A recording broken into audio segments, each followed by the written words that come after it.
जय माता दी। स्वागत है आप सभी का एक बार फिर से। दोस्तों, अगर आप अपनी लाइफ में कुछ नया सीखना चाहते हैं तो चैनल को सब्सक्राइब कर बेल आइकन को जरूर दबाएं। दोस्तों, इस बार चैत्र नवरात्रि की शुरुआत 22 मार्च दिन बुधवार से हो रही है। इस बार नवरात्रि पूरे 9 दिनों के होंगे। 30 मार्च को रामनवमी का पर्व मनाया जाएगा और 29 मार्च को महाअष्टमी दुर्गा अष्टमी का पर्व होगा। नवरात्रि के ये 9 दिन माता रानी की कृपा प्राप्त करने के लिए बहुत खास माने जाते हैं। मान्यता है पूरे साल भर माँ पूजन करने से उतनी प्रसन्न नहीं होती जितने नवरात्रि में पूजन करने से हो जाती हैं। देवी भागवत पुराण में यहाँ तक बताया गया है कि नवरात्रि के 9 दिनों में माता रानी अपने भक्तों के घरों में धरती पर वास करती है। इसलिए भक्त माँ की कृपा प्राप्त करने के लिए नवरात्रि में श्रद्धा पूर्वक माँ का पूजन करते हैं और 9 दिनों के व्रत करते हैं, तो कुछ भक्त 2 दिन के व्रत करते हैं। लेकिन दोस्तों, क्या आपको मालूम है नवरात्रि में माँ का पूजन और व्रत करने के कुछ खास नियम बताए गए हैं। कुछ ऐसे कार्य भी होते हैं जिन्हें अगर नवरात्रि में गलती से भी कर लिया जाए तो नवरात्रि में जो व्रत और पूजन किया जाता है उसका फल प्राप्त नहीं होता और माता रानी भी नाराज हो जाती हैं। दोस्तों, नवरात्रि में रोजाना सुबह स्नान कर हम माँ का पूजन कर दिन की शुरुआत करते हैं। लेकिन दोस्तों, माँ का पूजन करते समय आपको सबसे पहले स्नान करने के पश्चात माता रानी की प्रतिमा को भी स्नान अवश्य ही कराना चाहिए और स्वच्छ वस्त्र पहनाकर वापस माँ को मंदिर में या चौकी पर स्थापित करें। उसके पश्चात ही आप माँ का पूजन करें। अगर माता रानी की आपके घर में तस्वीर है तो तस्वीर को आप साफ कपड़े से पोंछें। कपड़े पर थोड़ा सा गंगा जल डाल लें और फिर इससे माँ की तस्वीर पोंछकर चौकी पर वापस माँ को स्थापित कर फिर आप माँ का पूजन करें। माता रानी को स्नान कराए बिना या मंदिर की सफाई करे बिना माँ का पूजन भूलकर भी ना करें। ऐसा करने से दोष लगता है। माना जाता है जो स्थान गंदा रहता है वहां माता रानी का वास नहीं होता। इसलिए अपने मंदिर को हमेशा साफ रखें। अधिकतर हम सभी रोजाना सुबह माँ को पुष्प चढ़ाकर माँ का पूजन करते हैं और अगले दिन सुबह जब नए पुष्प चढ़ाते हैं तो उससे पहले ही पुराने पुष्प हटाते हैं।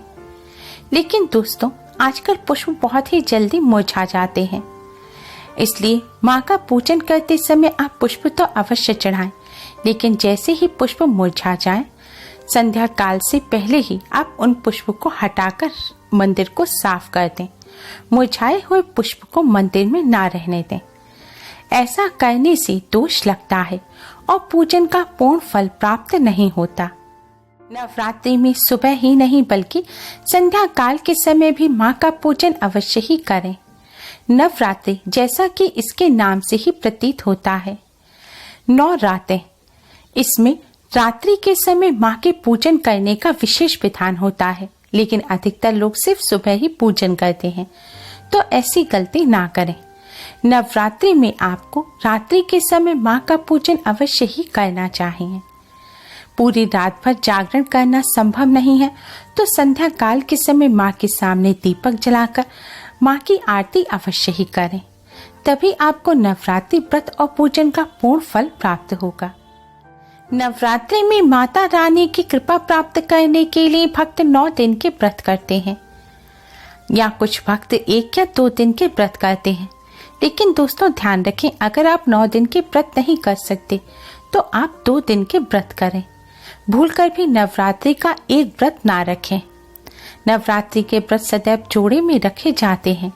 आप पहला और आखिरी व्रत यानी कि प्रतिपदा का व्रत और अष्टमी का व्रत रख सकते हैं।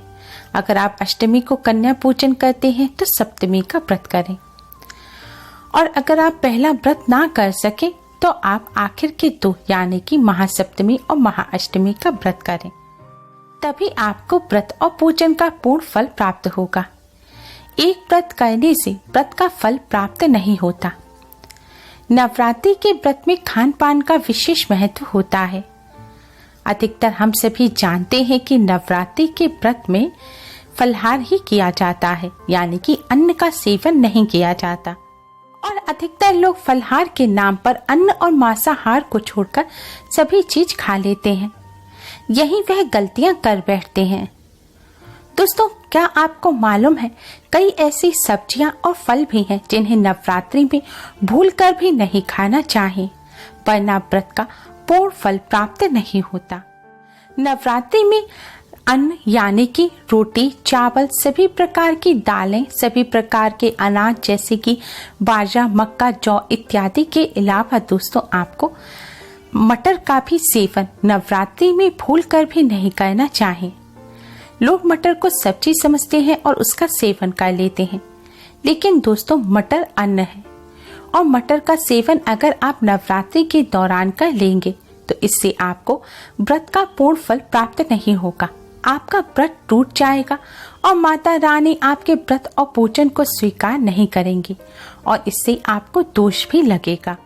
मटर के अलावा दोस्तों ऐसी सब्जियां और फल जिनका स्वाद कड़वा, कसेला या खट्टा होता है, जैसे कि कड़वी सब्जी होती है करेला, फलों में आंवला कसेला होता है, खट्टा होता है, इसका सेवन भी आपको नवरात्रि में नहीं करना चाहिए।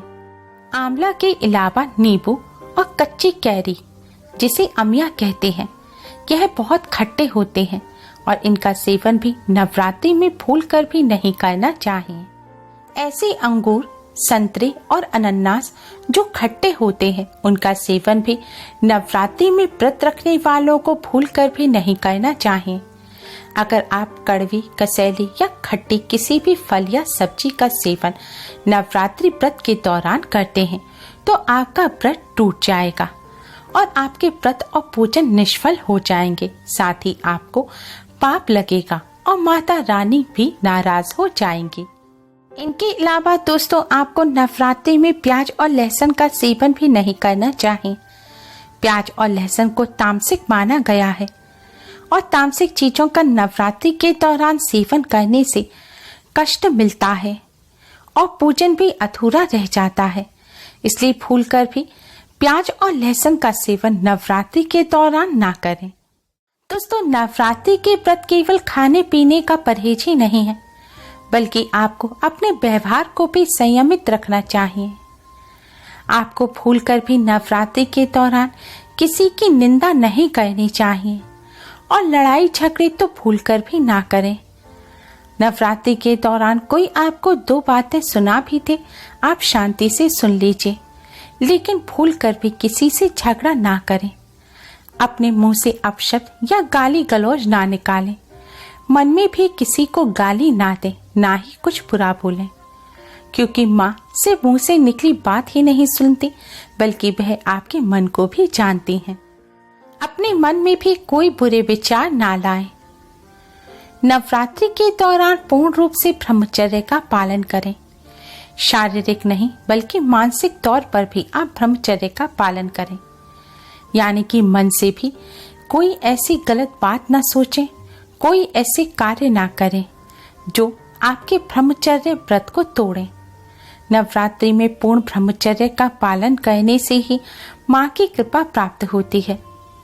जो भक्त इस दौरान शारीरिक संबंध बनाते हैं या कुछ ऐसे गलत कार्य करते हैं तो उन्हें माता रानी की कृपा प्राप्त नहीं होती और उनके व्रत और पूजन अधूरे रह जाते हैं, साथ ही दोष भी लगता है।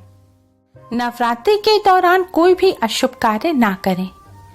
हिंदू धर्म में अशुभ कार्यों में बालों का काटना, नाखून काटना, दाढ़ी मूछ बनवाना, काले रंग के कपड़े पहनना, फटे पुराने कपड़े पहनना, गंदे कपड़े पहनना या फिर घर को गंदा रखना, ये सभी अशुभ कार्य माने जाते हैं। नवरात्रि के दौरान आप इनमें से कोई भी कार्य ना करें। रोजाना स्नान कर साफ वस्त्र पहने। भूलकर भी अशुभ रंग के वस्त्र जैसे कि नीला, काला, कत्थई रंग के कपड़े ना पहने। नवरात्रि में सफेद रंग के वस्त्र पहनने की भी मनाही की गई है। नवरात्रि में शुभ रंग के वस्त्र पहनकर रोजाना स्नान कर माँ का पूजन करें। घर की साफ सफाई का विशेष तौर पर ध्यान रखें, क्योंकि जहाँ गंदगी होती है वहाँ माता रानी का वास नहीं होता। नवरात्रि के दौरान घर में शांति बनाए रखें। घर वालों में अगर लड़ाई झगड़ा हो रहा हो तो उन्हें भी तुरंत शांत करा दें, क्योंकि जिस जगह लड़ाई झगड़े होते हैं माता रानी उस घर में कभी नहीं आती। नवरात्रि में माँ को अर्पित किए गए पुष्प, चावल, पान का पत्ता, लौंग इत्यादि को आप इकट्ठा करके रख लें। उन्हें भूलकर भी कूड़े में ना फेंकें, वरना आपके व्रत और पूजन अधूरे रह जाएंगे और आपको माता रानी की कृपा प्राप्त नहीं होगी। इन सभी सामग्री को इकट्ठा करके रख लें और शुद्ध बहते हुए जल में विसर्जित कर दें। दोस्तों, नवरात्रि के दौरान माता रानी की कृपा प्राप्त करने के लिए, नवरात्रि व्रत और पूजन का पूर्ण फल प्राप्त करने के लिए इन बातों का विशेष तौर पर ध्यान रखें।